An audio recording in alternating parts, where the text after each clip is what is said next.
খাই এইটো এটা শিলৰ মানে ঢেঁকীৰ যিটো পকৰি থাকে তেনেকুৱা আকৃতিৰ এটা বিগ্ৰহ। এই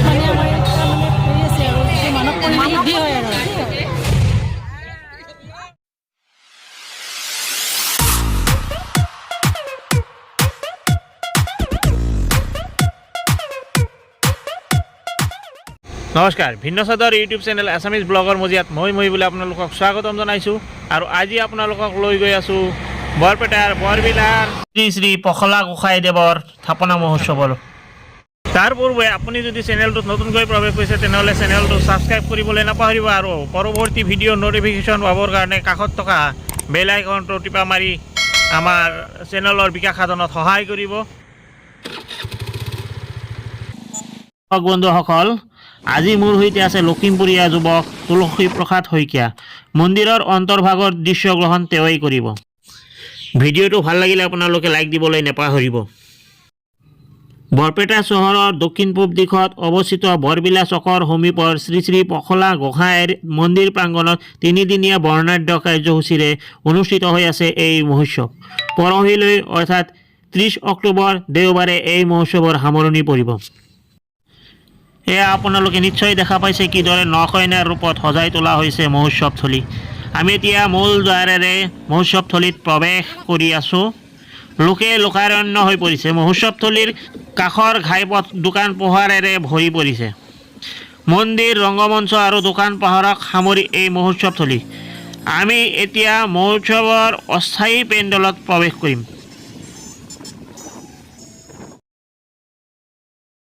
ইতিমধ্যে ইয়াত প্ৰাইজমানি দিহানাম প্ৰতিযোগিতা অনুষ্ঠিত হৈ গ'ল। উক্ত প্ৰতিযোগিতাত বিজয়ী হৈছে ভৱানীপুৰৰ গোপাল আটা আয়তী নাম দল। মহোৎসৱ সম্পৰ্কে তেওঁলোকৰ অভিমত জানিবলৈ চেষ্টা কৰিম। পৰিৱেশ ভালেই লাগিছে। ইয়াতে এইখিনি পৰিৱেশ আগতে দেখা নাছিলোঁ, এইবাৰ দেখিছোঁ প্ৰথম, বহুতেই ভাল লাগিছে। আনহাতে বৰতলাৰ শ্ৰীমন্ত শংকৰদেৱ নামতী দল এই প্ৰতিযোগিতাত বিজিত হৈছে।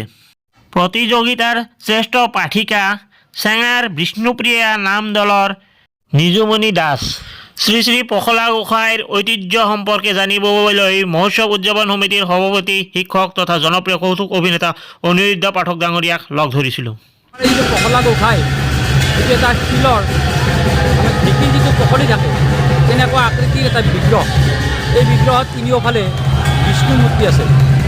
এই বিষ্ণু মূৰ্তি এই বিগ্ৰহটো আমাৰ আগতে আছিল আমাৰ ওচৰৰ এখন গাঁও বাগনি গাঁৱত এঘৰ মানুহে এই মূৰ্তিটোত ঢেঁকীৰ পখলি হিচাপে ব্যৱহাৰ কৰিছিল।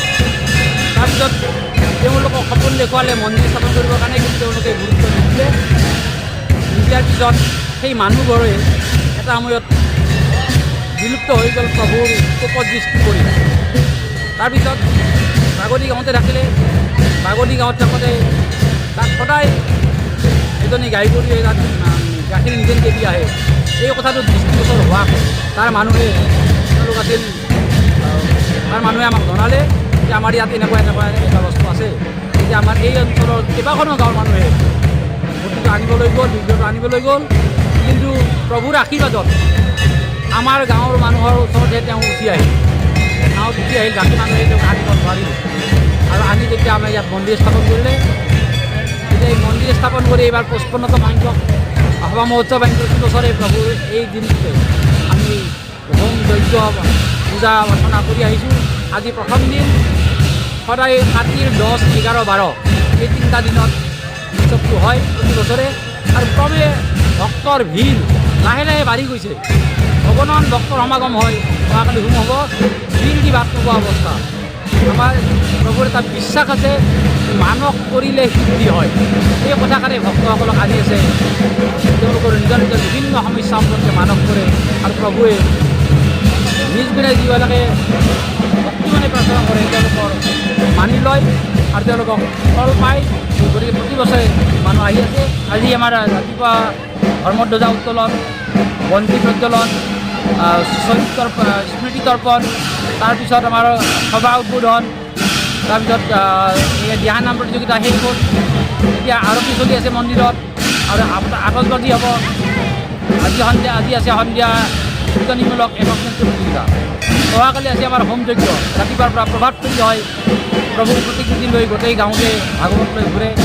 তাৰপিছত আবেলি আকৌ নাম হয়, স্কুলেৰে কৃতি ছাত্ৰ ছাত্ৰীক আমি সম্বৰ্ধনা জনাওঁ। তাৰপিছত নাটক থাকে, সাংস্কৃতিক সন্ধিয়া থাকে, অহাকালিও তেতিয়া থাকে, দিনত সৌন্দৰ্য হয়, নাম হয়, ভগৱান ভক্ত সমাগম হয়।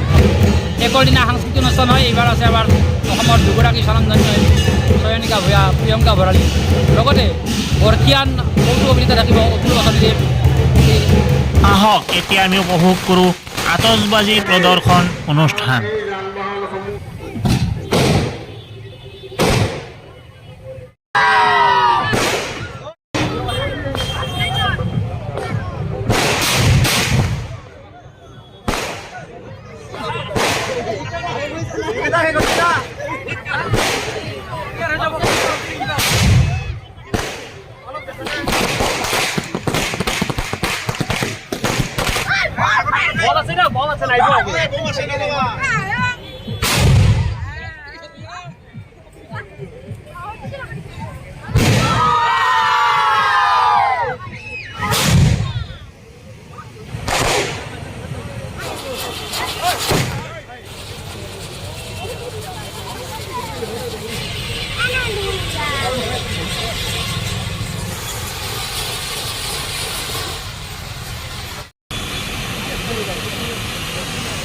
এয়া এতিয়া ইয়াত ফানুচ উৰুৱা হ'ব।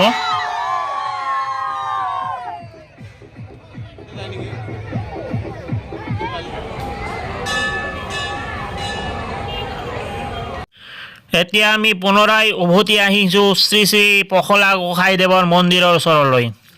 আৰু কিছু কথা জানিবলৈ লগ ধৰিছিলোঁ বসন্ত দাস ডাঙৰীয়াক। এই বৃক্ষটো আমাৰ আজু ককাৰ দিনৰে, আমি নাজানো কিমান বয়স হৈছে, গতিকে সেই পৰম্পৰা মতে এইটো চলি আছে। বৃক্ষ পূজা পৰম্পৰা হয়, বৃক্ষ পূজা মানে আমি বুঢ়া গোসাঁই বুলি কওঁ। এইটো হ'ল দৌল মন্দিৰ, এই দৌল পূজা কৰা হয়। দৌল উৎসৱত ইয়াতে দৌল পূজা হয়। এই শিৱ মন্দিৰ অনুষ্ঠানৰে পূজা হয়। এই অনুষ্ঠানৰে ভিতৰত এই অনুষ্ঠানৰে আমাৰ এই 4টা অনুষ্ঠান হয়। কি অনুষ্ঠান?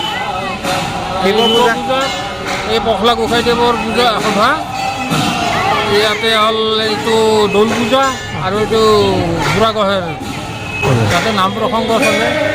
আমি এটা দেখা পাইছোঁ, এইটো কি কোৱা নাই? এইটো কোৱা আমাৰ এই ব্ৰিটিছে দিয়া কোৱা, সংৰক্ষণ কৰি ৰখা হৈছে। এইটো আমি ৰিপেয়াৰিং কৰি আমি সংৰক্ষণ কৰি ৰখা হৈছে।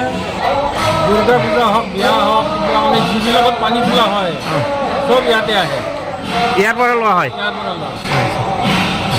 এতিয়া যে আমি এই ঘৰটো দেখা পাইছোঁ, এই ঘৰটো কি হয়? ডাঙৰ তিনিমহলীয়া যিটো ঘৰ, পখলা গোসাঁইৰে এইটো আমাৰ ভোগ ঘৰ বুলি কোৱা হয়। আমাৰ তাৰে ওপৰত মিটিং চলে, তলত আমাৰ কালি যি সভা হ'ব, অনুষ্ঠান হ'ব, তাৰে ভোগ তৈয়াৰ কৰিব। ইয়াত লগ পোৱা দুগৰাকী আইদেউৰ পৰা মহোৎসৱ সম্পৰ্কে মনৰ অনুভৱ জানিব বিচাৰিম। বহুতেই ভাল লাগে, বহুত বেলেগ বেলেগ ধৰণৰ গাঁৱৰ পৰা মানুহ আহে, সেইখিনিত আমাৰ মানে খুবেই ভাল লাগে, আমি খুবেই উপভোগ কৰোঁ। আৰু এইটো মন্দিৰত মানে আমাৰ এটা মানে হেৰি আছে আৰু যিটো মানৱ সিদ্ধি হয় আৰু আমাৰ ইয়াতে ৰাজহুৱা সভা বুলি কয়, গাঁও হিচাপে পাতে। ইয়াত তাৰমানে মানৱ কৰিলে সিদ্ধি হয় বুলি কয় আৰু ইয়াত এটা সৰু বাণিজ্য মেলাৰো আয়োজন কৰা হৈছে।